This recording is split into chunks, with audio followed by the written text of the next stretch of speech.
Սպերջենի աստվածաշնչյան ընթերցանություն ամեն երեկո, ապրիլի 10 Որովհետև այս գիշեր երևաց ինձ Աստծո հրեշտակը, Գործ 27-րդ գլուխ 23-րդ խոսք։ Փոթորիկն ու երկարատև խավարը մոտալուտ նավաբեկության սպառնացող վտանգի հետ մեկտեղ ծանր դրության մեջ էին դրել նավի անձնակազմին։ Նրանց մեջ միայն մեկը կար, որ կատարելապես հանգիստ էր, և նրա խոսքով մյուսները ևս հանգստություն ձեռք բերեցին։ Պողոսը միակն էր, որ բավականաչափ համարձակություն ունեցավ ասելու. «Սրտապինդ եղեք»։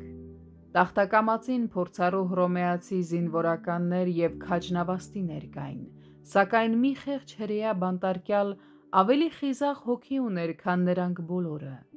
Նա մի գաղտնի ընկեր ուներ, որն արիության աղբյուր էր իր համար։ Տեր Հիսուսն իր երկնային պատգամաբերին ուղարկել էր իր հավատարիմ ծառայի ականջին սփոփանքի խոսքեր շշնջալու, և այդ էր պատճառը,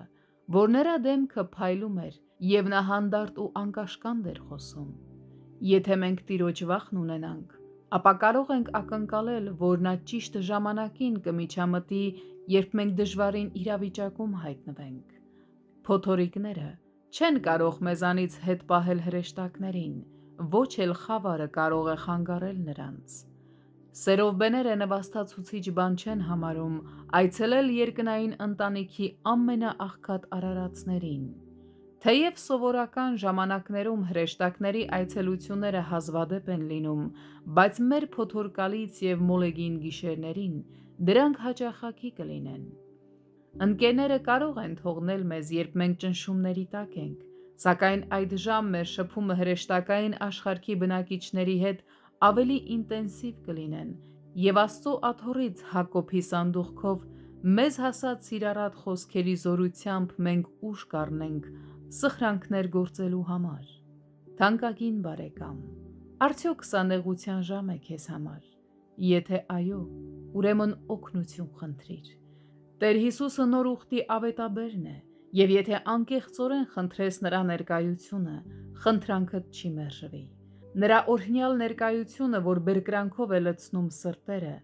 թանկ է հատկապես նրանց համար, ովքեր Պողոսի պես տեսել են, թե ինչպես է Աստծո հրեշտակն իրենց կողքին կանգնում փոթորկոտ գիշերը, երբ խարիսխներն արդեն անզոր են, իսկ ժայռերը մոտ։ Ով Տեր Հիսուս, մոտ եղիր դու ինձ,